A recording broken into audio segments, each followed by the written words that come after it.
4 महीने पहले बिहार में जो सियासी पटकथा लिखी गई थी, क्या अब वो पश्चिम बंगाल में लिखी जाएगी? क्या वो बिहार के पड़ोसी राज्य की धरती पर दोहराया जाएगा?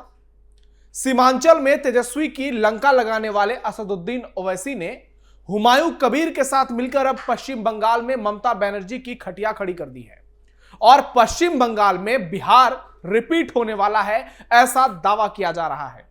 बिहार विधानसभा चुनाव में ओवैसी एक बड़े फैक्टर साबित हुए। 5 सीटें जीती और करीब 25 सीटों पर आरजेडी का खेल खराब कर दिया, तेजस्वी को भारी नुकसान पहुंचाया और अब वो बंगाल में ममता बनर्जी के साथ वही करने जा रहे हैं। लेकिन ममता का झटका तेजस्वी के झटके से काफी बड़ा होगा, क्योंकि ओवैसी बंगाल में हुमायूं कबीर के साथ ममता को ललकार रहे हैं। 182 सीटों पर बड़ा खेल हो गया है। ममता का गढ़ खतरे में है और बंगाल की सत्ता भी हिल रही है।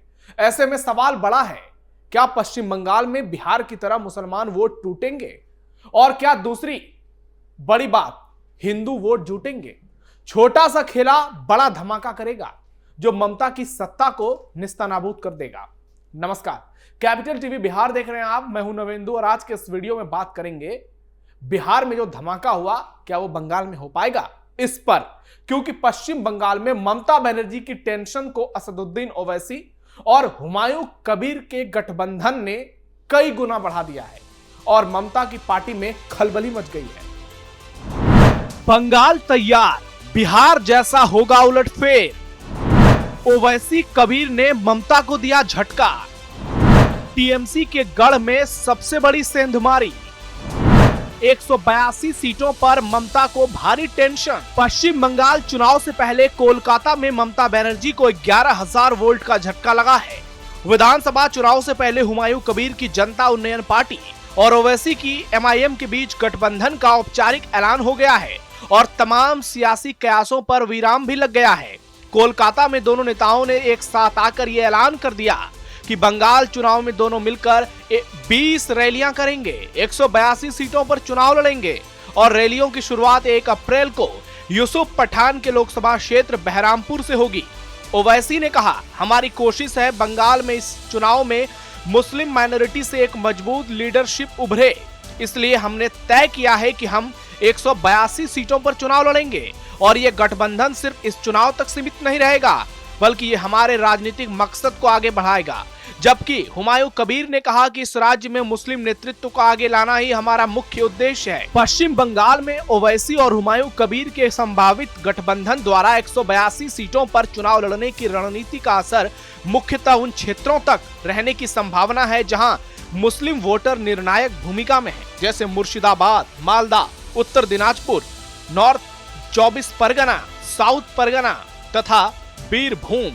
इन इलाकों में मुस्लिम आबादी 30 से 65% तक है, इसलिए यहाँ वोटों का बंटवारा संभव है, जैसा कि बिहार के सीमांचल क्षेत्र में बिहार विधानसभा चुनाव के दौरान देखने को मिला था, जहां तेजस्वी यादव को एमआईएम की एंट्री से भारी नुकसान उठाना पड़ा था।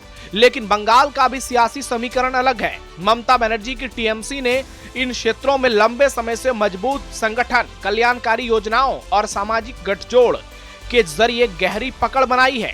ऐसे में बिहार जैसा हाल बंगाल में होगा ये तो वक्त बताएगा, लेकिन इतना तो तय है कि बंगाल में बिहार रिपीट हो सकता है, इस बात की संभावना से इनकार नहीं किया जा सकता। हाँ, सीमित सीटों पर ओवैसी कबीर की गठबंधन मुस्लिम वोटों में सेंधमारी करेगी, ये दावा किया जा रहा है और कई सीटों पर टीएमसी को नुकसान उठाना पड़ सकता है। लेकिन 182 सीटों पर सत्ता परिवर्तन जैसी स्थिति अगर हो जाएगी तो फिर ममता बनर्जी को बड़े पैमाने पर नुकसान होगा।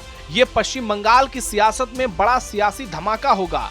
पश्चिम बंगाल में वोटर लिस्ट संशोधन यानी एसआईआर के दौरान बड़े पैमाने पर नाम कटे हैं और इसलिए ममता बनर्जी बेचैन है। वो लगातार चुनाव आयोग पर हमले बोल रही हैं।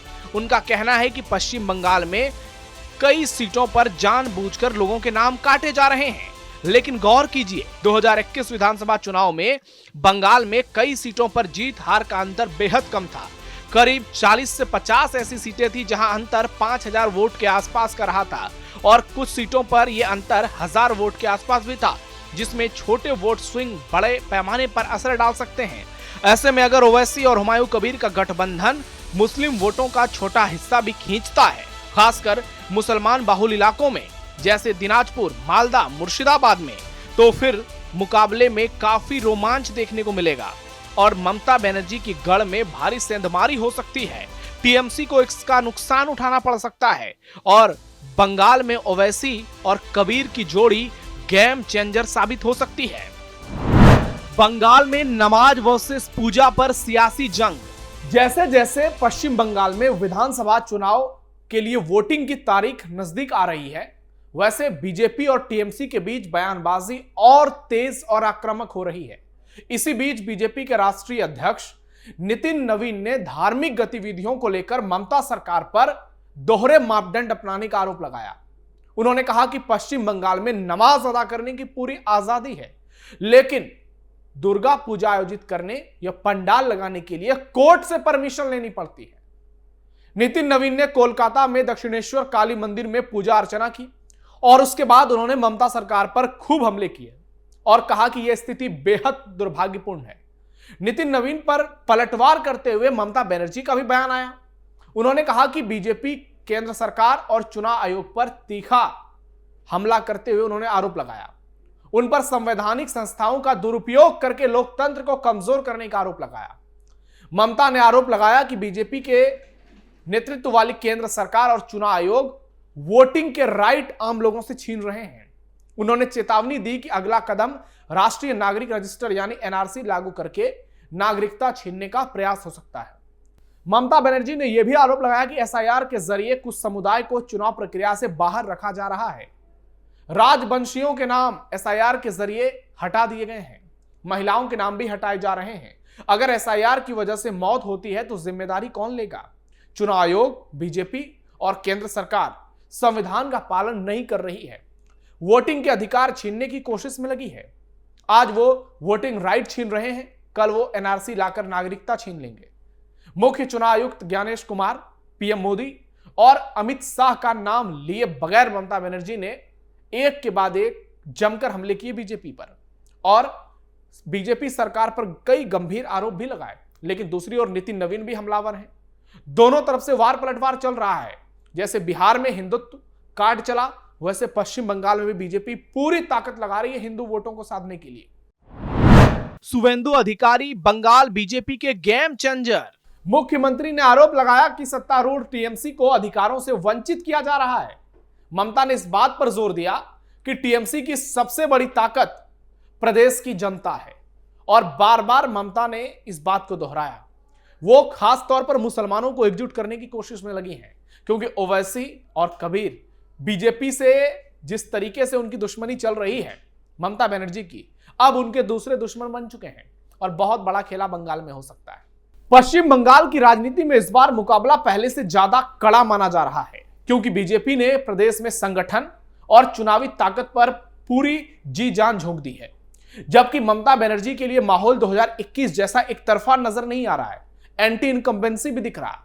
खास तौर पर नेता प्रतिपक्ष शुवेंदु अधिकारी बीजेपी के लिए लगातार शानदार बैटिंग कर रहे हैं। आक्रामक राजनीति, हिंदुत्व और स्थानीय मुद्दों को उठाकर विपक्ष को पूरी तरह से नेस्तनाबूद कर रहे हैं, जिसका असर कई इलाकों में देखने को मिल रहा है।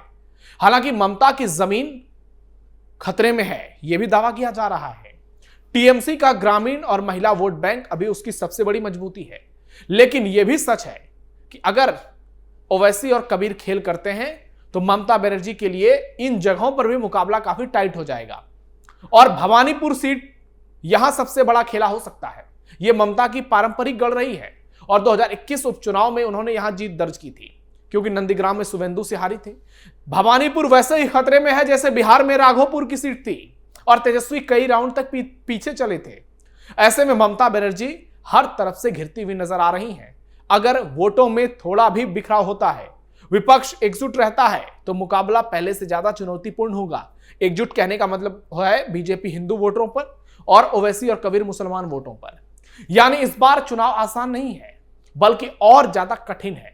पीएम मोदी, अमित शाह, नितिन नवीन पूरी ताकत लगा रहे हैं, जबकि बंगाल में शुवेंदु अधिकारी ने मोर्चा संभाल रखा है और बिहार जैसी परिस्थिति पश्चिम बंगाल में नजर आ रही है। ओवैसी और हुमायूं कबीर ने ममता की नींद उड़ा दी है, टीएमसी की जमीन हिला दी है और इस गठबंधन ने आने वाले चुनाव के लिए माहौल को तनावपूर्ण बना दिया है। अब देखना यह होगा कि मुसलमान वोटों में कितना बिखराव होता है। यह तय मानकर चलिए, अगर छोटे पैमाने पर भी बिखराव होता है, 5% भी मुसलमान वोट कटते हैं, तो ममता चुनाव हार जाएंगी। और 182 सीटों पर जो उम्मीदवार ओवैसी और हुमायूं कबीर ने उतारने का ऐलान किया है, वो ममता के लिए सबसे बड़ी सिरदर्दी है, क्योंकि उसमें बहुत सारे मुस्लिम बाहुल्य सीटें हैं। सारे मुस्लिम बाहुल्य सीटों पर ये लोग उम्मीदवार उतार रहे हैं और ममता को इसी बात को लेकर टेंशन तनाव हो रहा है, क्योंकि पिछली बार कई सीटों पर परिणाम बेहद नजदीकी रहे थे। अब देखना यह होगा क्या बंगाल में बिहार जैसा परिणाम होता है, या फिर ओवैसी और हुमायूं कबीर की जोड़ी कोई बड़ा खेल नहीं कर पाती। हालांकि इसकी संभावना बहुत कम है। आपकी क्या राय है, आपको क्या लगता है, कमेंट बॉक्स में जरूर बताइए। हमारे वीडियो को लाइक कीजिए, शेयर कीजिए और कैपिटल टीवी बिहार को सब्सक्राइब कीजिए। फिलहाल के लिए इतना ही, धन्यवाद।